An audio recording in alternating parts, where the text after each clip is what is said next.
پاکستانی سناتور افغانستان کې جهاد وکړی، پوځ مو تر شا ولاړ دی.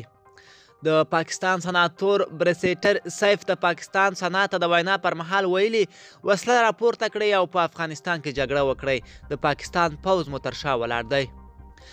هغه چې په افغانستان او کشمیر کې خلک جګړې ته هڅولي اوس خبرګونونه راپورته کړي دي.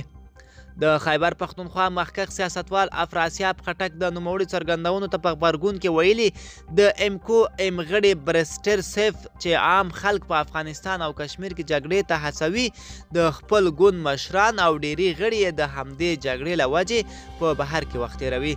د هغو ډله د واکمن ائتلاف یوه برخه ده، ځکه تر اوسه په افغانستان کې جګړه روانه ده. په افغانستان کې هم د پاکستانی سناتور څرګندونو غبرګونونه راپورته کړي دي. د ټولنیزو رسنیو کارکوونکو له حکومته غوښتي چې د دې پاکستانی سناتور د څرګندونو غبرګون کې پاکستانی سفیر احضار کړي.